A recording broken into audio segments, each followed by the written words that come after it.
Sorry about that. Okay, this talks about ZendForm for ZendFramework 2. Judging by the number of people here, I assume you all want to learn about this. If not, you're in the wrong talk. However, I understand that PHP Unit is full, so you can't go to that one. Right, let's get going. My name's Rob Allen. I'm a PHP developer. I've been working with Zend Framework for a long while, and I've been working with ZendForm for a fair while too, mainly as QA. So Matthew wrote ZendForm. I read the code and told him to fix the bits that were wrong. So whatever has ended up into Zend Framework 2 is as much my fault as Matthew's. So ZendForm, forms in general. What's the problem with forms? I take it everyone here has used forms? You all know what web form is? You all use them? Good. Biggest problem with forms is that they break the separation of concerns. So what do I mean by that? I mean that we have a display part. We have to display our form elements. We have a validation part. We need to be able to validate our form elements, what data is being submitted by our form. And we have to transfer data in and out of our form. Validation in particular probably belongs in your modeling layer. Display clearly belongs in your view layer. Zend Framework 1 had ZendForm, one component, and that was it. Who here has used Zend Framework 1's ZendForm? Okay, the vast majority of you. That's helpful. I'll refer back to it. Who here likes Zend Framework 1's ZendForm? Yeah, I think there's one hand, two hands.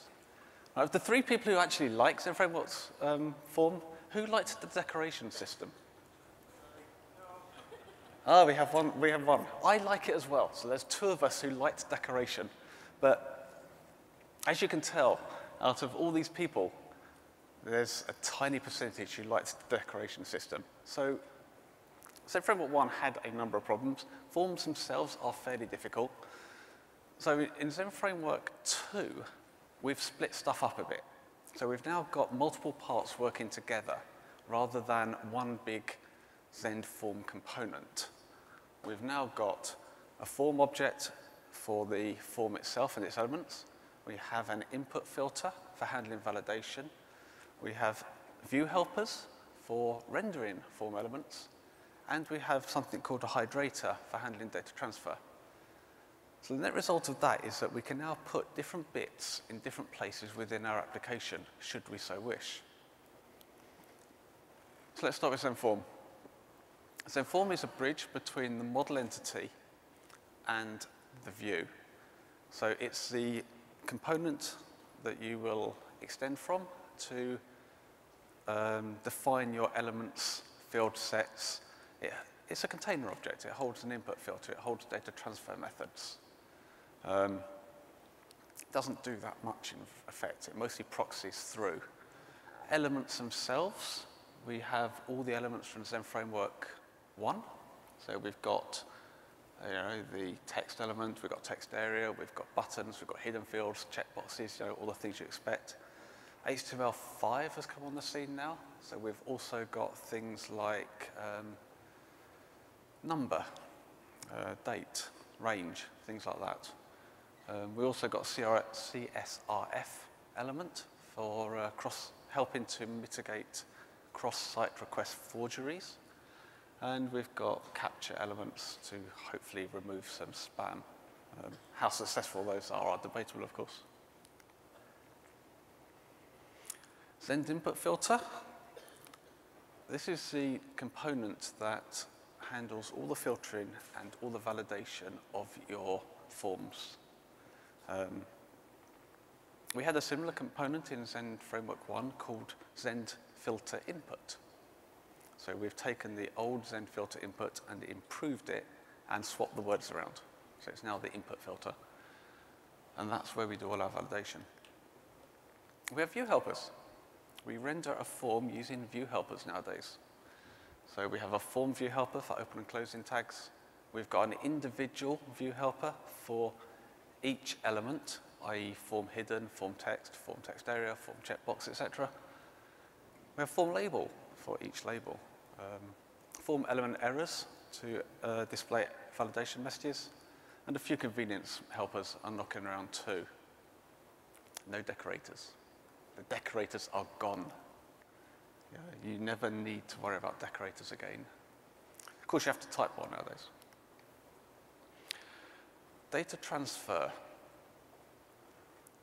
With ZendForm 2 and the ZendForm 2, we've got this concept of being able to bind a model to, or an entity object to your form and let the form worry about transferring the data into that object upon successful validation and extracting data out of that object when it needs to populate the form for you. So if you've got some sort of CRUD system, for instance, you're doing an update, you've got your entity object holding the data, you want the user to be able to edit it, then with the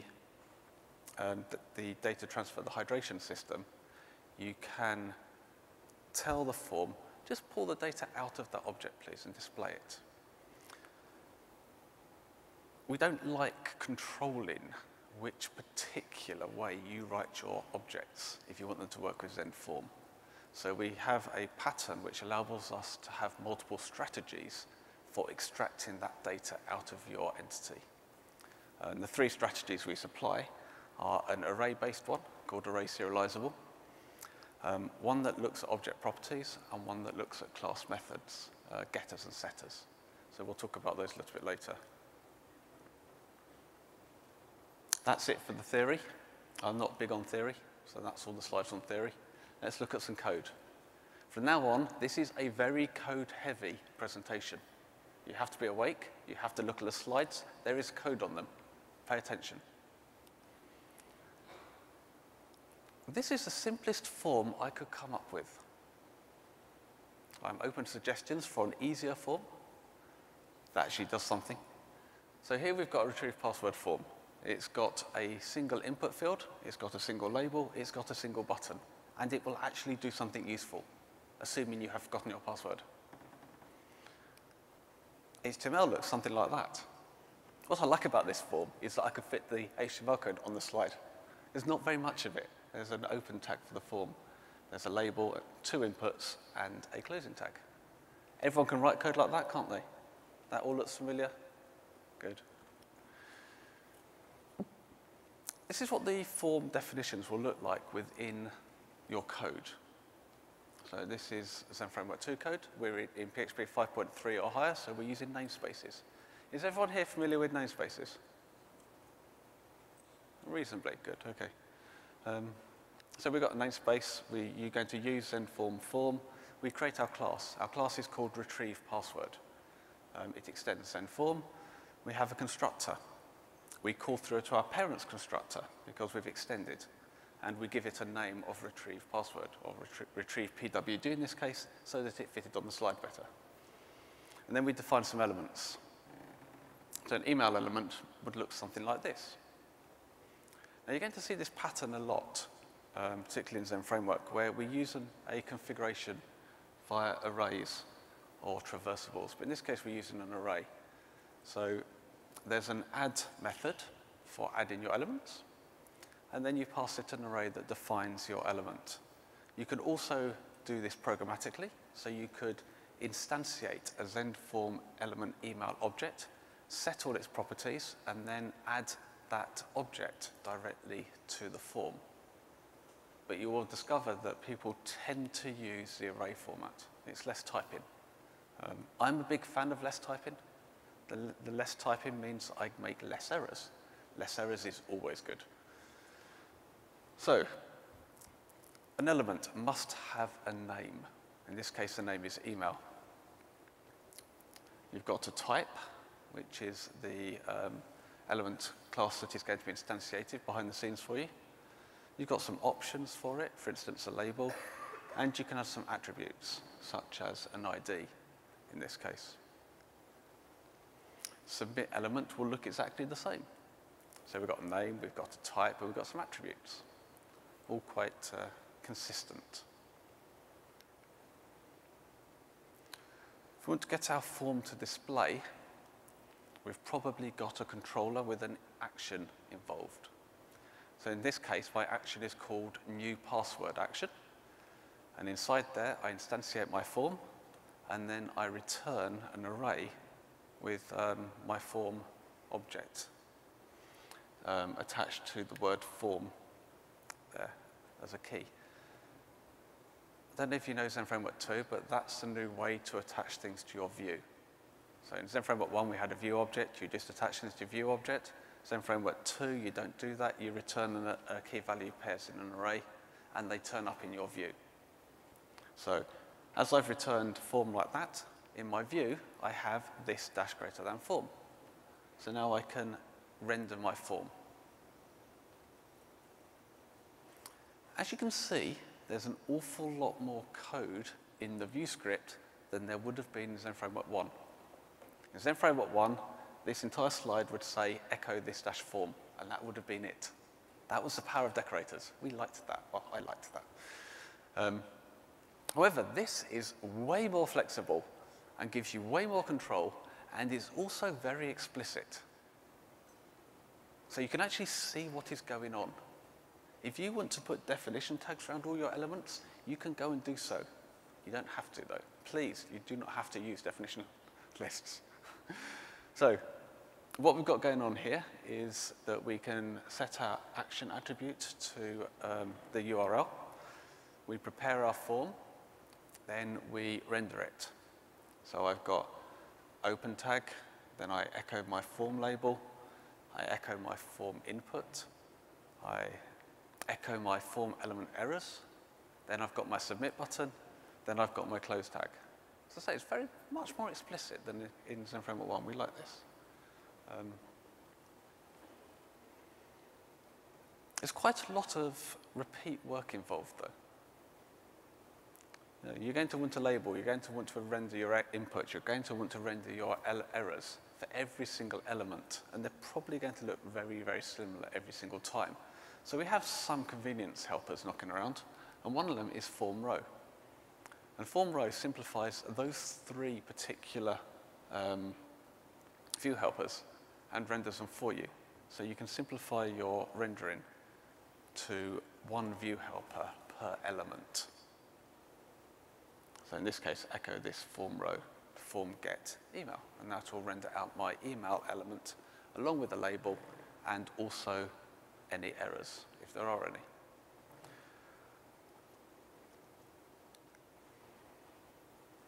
So you end up with something like that. There's still quite a lot of repetitive code. So you've got two form rows there.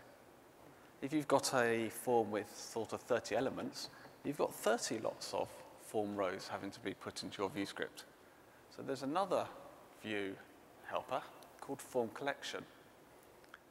And you can render a form collection out, which will render all the elements of the form using form row.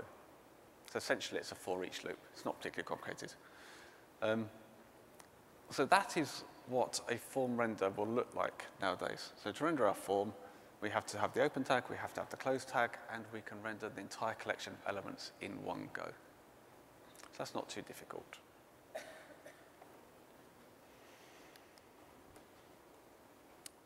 Validation. Validation is the act of checking that the user is entering data that we're expecting, preventing data we don't want to be receiving, and also filtering data or transforming data to make it more useful to us, to help the user out. So the input filter, which is what we use for this, contains filters and it contains validators. And we create an object that represents our form's input filter. And the nice thing about this being a separate object is that you can store it in a different place to where you store your form.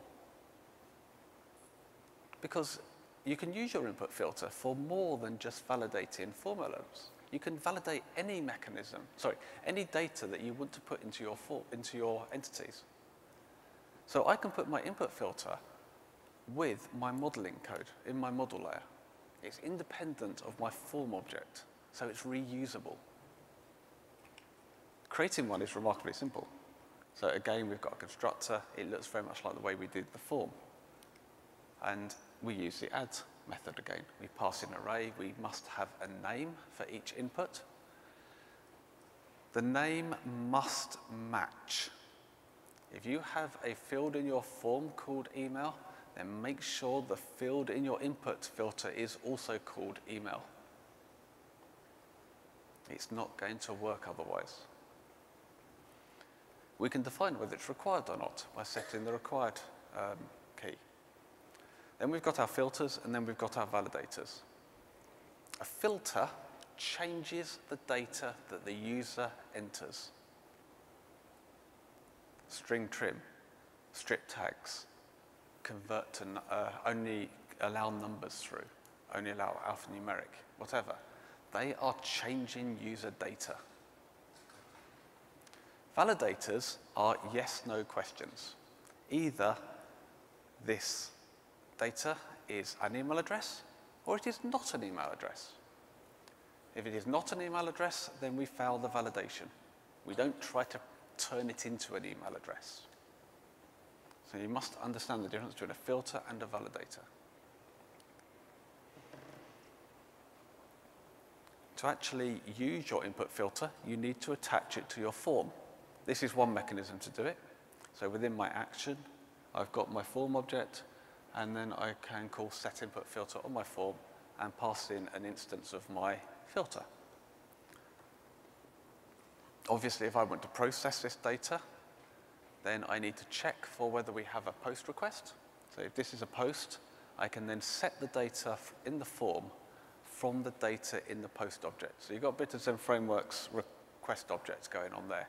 This -getRequest will return a ZendFramework 2 request object. There are methods like isPost and getPost that we use in this case. Once we've put the data into the form, we then call isValid. IsValid returns true or false. Either the data is valid or the data is not valid. That's simple enough. And assuming it is valid, you're going to do something useful with that data, presumably. Otherwise, you wouldn't have asked the user to fill it out. Errors. If you were to choose on this particular form not to enter your email address and just press the submit button, you're going to get the error message, value is required and can't be empty.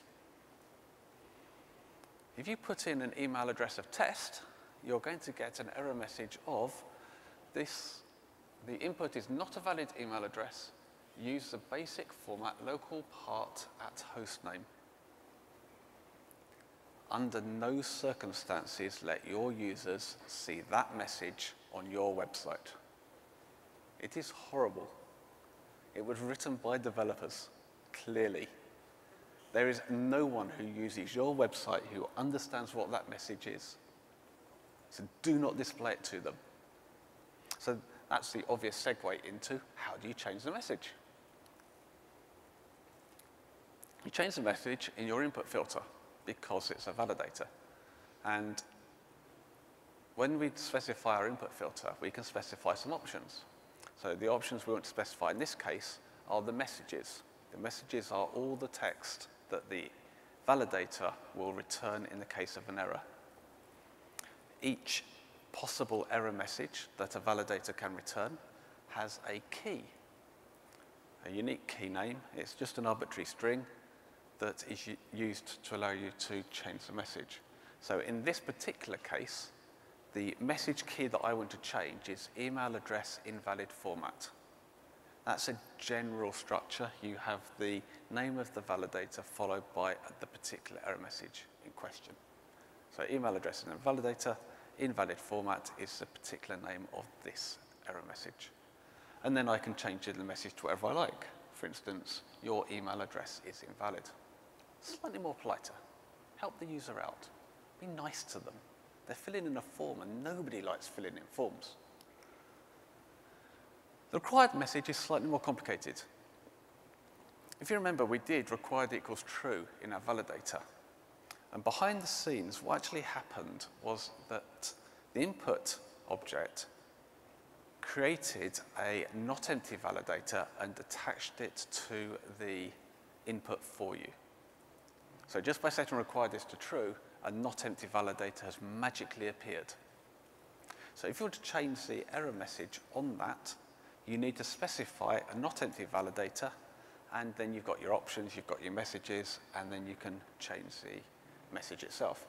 In this case, the key is empty, and we're going to change the message to email address is required. We've now got two validators attached to this one element.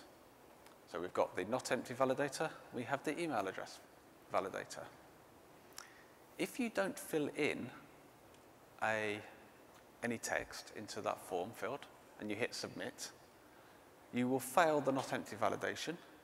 You will also fail the email address validation. An empty string is not a valid email address. That should be obvious. So now you're going to get two error messages displayed to the user simultaneously. You probably don't want that.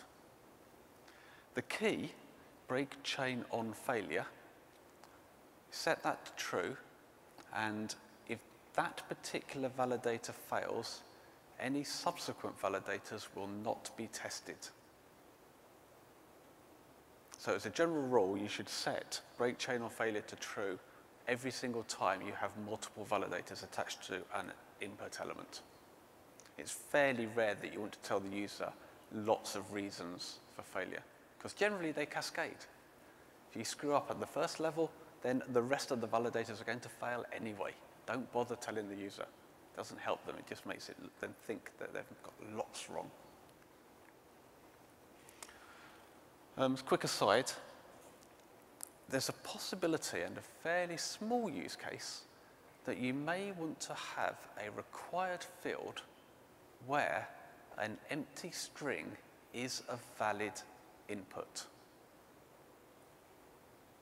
i.e., we need this field in our post array, but an empty string is valid for that field. So in that scenario, there is another option you can set, which is called allow empty. So if you set required to true and allow empty to true, then you're going to not add the not empty validator.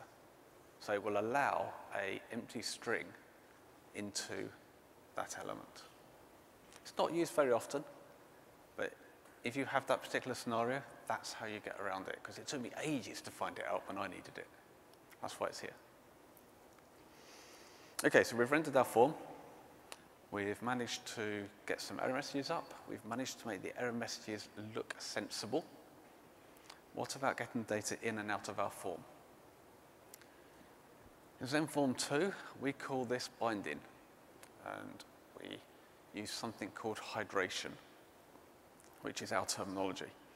So binding allows our form to set initial values and also to populate an object with submitted data if the validation succeeded. Generally use it for transferring fields to and from model entity type objects, but that's not the only use case. And I'm going to give an example of another use case now. Because I've written a forgotten your password type form, I'm going to have to put some code somewhere that is going to send an email out with your new password, or with a link inside a password that the user can click to go and change their password. However I'm doing the change password, there's some coding involved to do that. Because I'm a good developer and I like testing stuff and whatnot, I probably put that in its own object, which is solely responsible for doing that work. So we'll call that the send password service, because it's a service type object. It sends lost password information. It handles the lost password problem. So I have this object which represents the requirement to send a lost password email, and it will need to know the email address to send such an email to. So it's probably got a property called email address on it or something like that. I can instantiate such a password service, and I can bind it to my form like that. And now the form understands that I have an object that needs to know data from this form in order to operate. Then, given I have such a object attached, I might have a method called send_lost_password email on it. So when the form is valid, if form is valid, I can then call that method. You notice that we haven't explicitly told that object, that send_password service object, what the email address was in the form. That is what the data transfer system does. I haven't had to explicitly copy the email address into it. So how did that work? That worked through the Hydrator. So I've got a property in my password service called email. Seemed like a sensible name. I wrote a couple of methods, getArrayCopy and populate, which my Hydrator is going to call for me behind the scenes. So the method getArrayCopy will return an array that represents the state of this object, or the properties of this object. And populate will take an array and then set the internal state of this object to whatever has been passed in that array. So in this case, because there's only one element, one property, it's all quite simple. So we either return an array with an email key, or we set the email property from the email key within data. And obviously we have a send_lost_password email method in here too. You can also use exchange array and getArrayCopy, which are implemented by ArrayObject.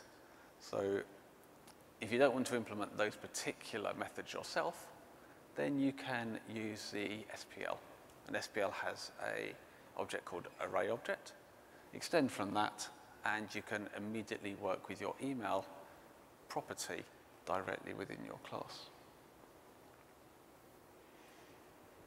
So in this particular case, I've written two methods, getArrayCopy and populate. You might not want to do that. I happen to like that particular way to get data in and out of my objects. It makes sense to me. I like to see data come in an array, and I like to push it out in an array. If you don't like doing that, though, we have other choices. So we've got two other hydrators. One's just called object property. If you use object property, then it will automatically find the properties within your object and fill them in for you. If you use class methods, the other hydrator, you have to write getters and setters for every element within your object. That one's quite popular. It seems fairly popular nowadays. If you're going to write yourself some sort of entity object, you're going to write a getter and a setter for every single property within that object. If that is your particular way of working, then you can bind them directly to forms without having to do any work whatsoever, because we support that pattern of creating properties. And that's really all you need to know. This talk hasn't finished yet, so you've got to carry on listening to me. There's also something called field sets. It's really common to group stuff together. I suppose you've noticed this yet, but the whole object orientation thing works like that. So we logically group stuff together. And you might logically group elements together, form elements together. And each logical grouping might represent a different object property, a different object entity rather, different model entity. ZendForm Fieldset is designed to deal with this. It's a fairly common use case. Handles one-to-one and one-to-many relationships within your forms. I need to point out it is not related to the Fieldset tag at all. I know it says Fieldset in the class name. It has nothing to do with the Fieldset tag. This is possibly the worst named class in Zen Framework 2. It's misnamed. I know why it's named like this, because in the world of forms, when you group elements, use the Fieldset tag. But we have completely decoupled our view from our forms and from our data transfer. So it's not actually related to the rendering anymore. So the fact that I am using a ZendForm Fieldset object within my code does not mean I've got a Fieldset in my HTML. It's important you understand that. It's convenient, and you might use a Fieldset tag, but you do not have to. Okay, so how does this work? Right, let's consider a different type of model entity. How about a bug reporting system? If you're going to write a bug reporting system, you're going to create an entity called bug or something like that. Maybe you'll call it issue if you want to be a little bit more friendly. It's going to probably have a title, it's probably going to have a description, dates, priorities, stuff like that. It's all going to be in your bug entity, your bug object. You might create it looking something like that. For your form, to allow someone to report a bug, you create a Fieldset object for this bug entity. So I've got a bug Fieldset, and I extend ZendForm Fieldset. And then I add my elements to the constructor. This should look fairly familiar. We're adding elements to our Fieldset exactly the same way as we add elements to a form. They work exactly the same way. So in this case, I add a title to a title field to my bug Fieldset. I also set a Hydrator. If you look to that entity, you'll notice that there's just public properties. There is no getArrayCopy method. As there is no getArrayCopy method, I can't use ArraySerializable as my Hydrator. So I use object property Hydrator instead. So I instantiate one of those and set it onto this Fieldset.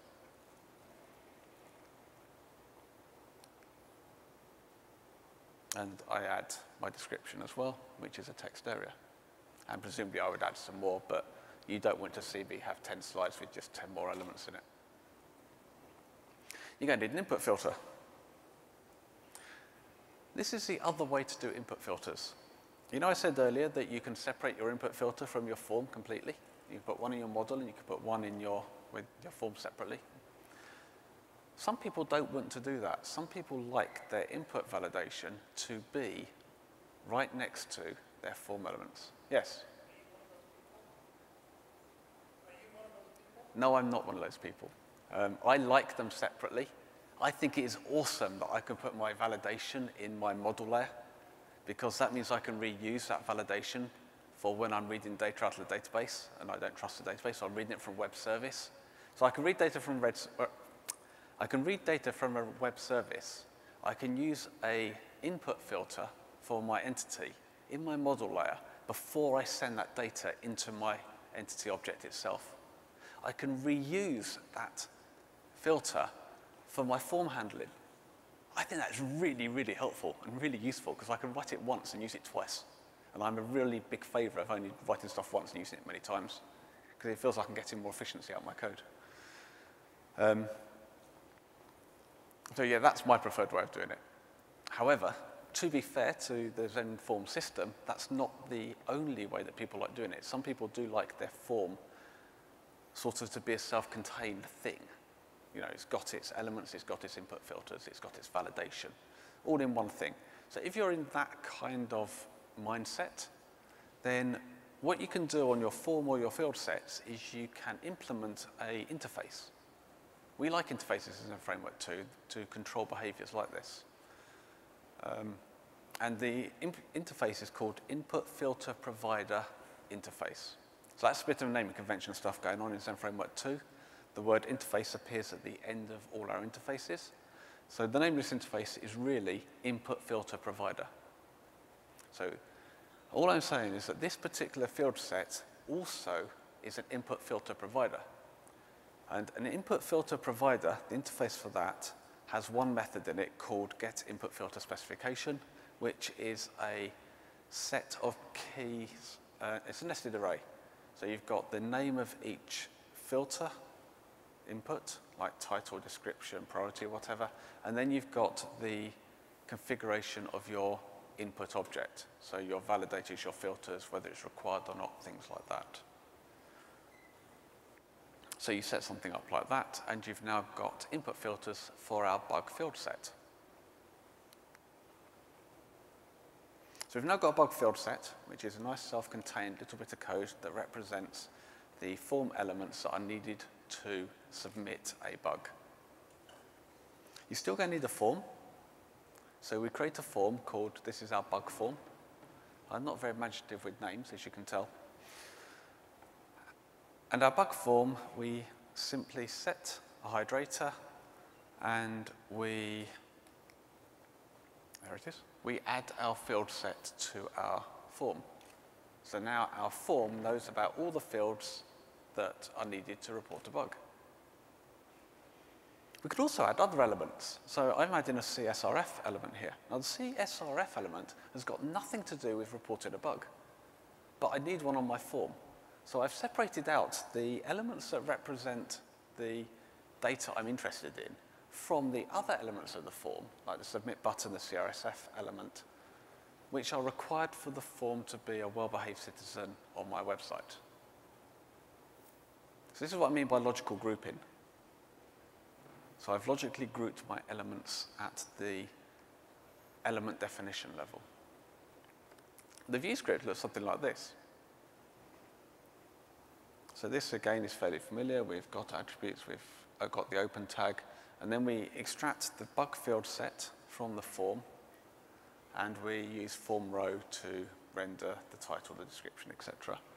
And to emphasize the fact that we are not using decorators, I've put in some HTML tags around it as well. So in this case, I've put a field set around it and a legend, stuff like that. The sort of things you put in forms, they look something like that. Obviously, there'll be some other things in there. So you've got another div, which is my submit div, which has got my CSRF element and my submit button. Generates my form. So kind of hammering this home, we're using view helpers in order to render our forms. And then we combine the entity. So back in my action, I do form bind bug, and I've bound a bug object onto this form, so that once I've called form is valid, I now have a bug object with all the data from the fields in that form already populated for me. So I can now save this bug, send an email out to relevant developers or whatever I'm going to do. That was easy enough, wasn't it? Starting to look very repetitive, this code, hopefully, because it's not very difficult. We just use the same stuff in slightly different scenarios. Where it gets interesting is when you start putting different entities together. Generally, if someone is going to report a bug to you, you would quite like to have a way to contact them. Generally to ask them what they really meant, because the bug reporter say it doesn't work. So you're going to need to go back and contact them. So you're going to have a reporter that's going to enable you to know who reported this bug. So you might have another entity for that, because clearly this is not the bug itself. This is something separate. It's a user. This user has reported a bug. So we have a separate user object. Name and email address, say. So in my bug class, my bug entity, I've probably got a reporter property, and it's in the constructor, I might instantiate it to a new user. So now I've got a user object which is composed within my bug object. With me so far. I create another form field set. This form field set, called user field set, looks something like that. Again, we're setting objects, we're setting hydrators, setting it up, and then we're adding some elements. Name and email address in this case. Oh, by the way, you don't need to set the type of a form element if it's going to be a text field. the default is text field. So if it's just a simple text field, you don't need to set the type, which is quite handy when you've only got so many lines on the screen. So now I've got my bug field set, so I've got my user field set, which I want to represent my reporter. So within my bug field set, I add my user field set, and I give it a name of reporter. So now my bug field set has a child field set, which is the reporter itself. And obviously, I need to render it. So somewhere on my form, I'm going to extract the reporter field set out of the bug field set. I'm going to do some HTML to make it look pretty, particularly if you're using Twitter Bootstrap. And I'm going to render out name and email.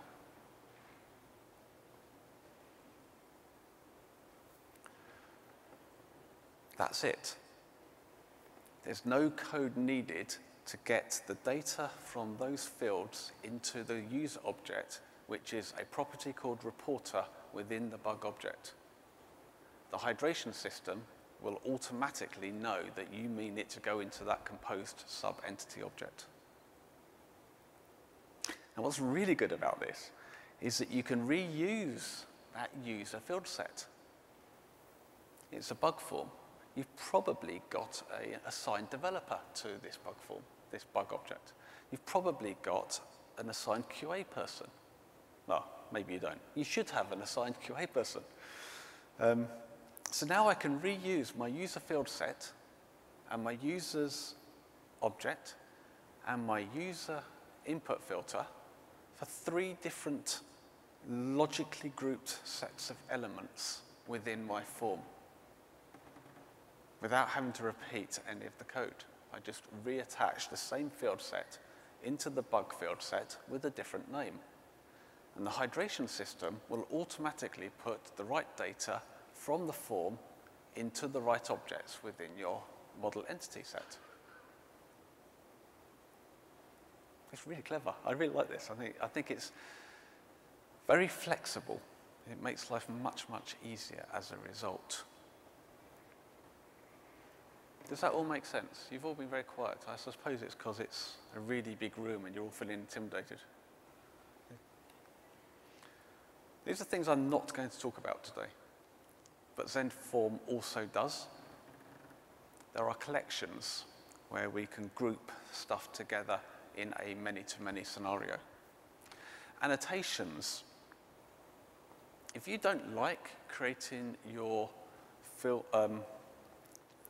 form elements using PHP, you can write them in comments instead. If anyone used Doctrine here? Okay, you probably all know all about annotations then. We use the same annotation system as Doctrine. In one of those rare cases in the open source world where we haven't reinvented the wheel because it wasn't invented here, we have reused Doctrine's annotation parser for ZendForm. Right, what that means is you've probably got an entity object where you've got a whole load of annotations that represent the data persistence. Now, you've probably got that it's the name of the field in the database or something like that as an annotation. You can add additional annotations, which are the ZendForm annotations, to tell it what type of form element you would like this property of this entity to render as. So you add a couple more validations to your Doctrine entity, and the form system will render it for you automatically. That's really clever, but the amount of code involved in that is more than we have time to talk about today. But if you're interested in annotations, I really recommend you read up on that because it's quite a clever solution to the problem. You'll now put in the definition of how to display this element, or how to display this entity property with the entity itself. Validation groups are a way of grouping validation, types of validation. We're not covering that either. You'll have to look them up yourself. And that's all I want to talk about. That should be about 50 minutes in by now, hopefully. Good. Anyone got any questions? Or are you all bowled over by how easy all that was? Yes? You talked about ways to replace error messages if you know the specific key that you're dealing with. Is there a way to just blanket replace all the errors with a single message? Right, so the question is that I showed how to change an error message by setting the message for a particular key on a particular element. Is there a way to do that in a blanket format? Is that correct? Yeah. Yeah, for that particular error message, for instance. No, it's a short answer. There isn't a simple one-liner to do that. However, the way I do it, or the way I've done it so far, is I've extended ZendForm, Zend validate email address, and created Acrobat validate email address, which does that. And then I've used Acrobat validate email address everywhere in my forms. That's been my solution to that problem. I do not know whether we will provide a more generic solution in the future. Clearly, nobody had that particular use case when we were in development. That make sense? Yeah, it's quite easy. I've got about 4 or 5 now, because I always add string trim and I always add strip tags as filters to anything that comes in on my forms. And I remove them if I don't need them, rather than add them if I do, because it tends to break less if you do it that way around.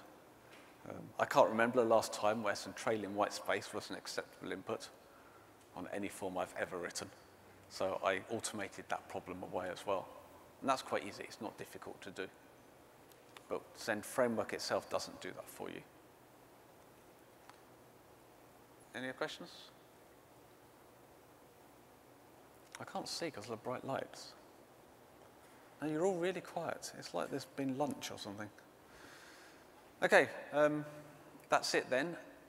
I've spoken for about an hour-ish or just under. So if you learnt anything from this, could you provide some feedback to me on Joined In? Number 6876 represents this talk. If you go to that URL and leave some feedback on how you thought this presentation went, I would appreciate it. And that's it. You can go and get coffee or whatever's next.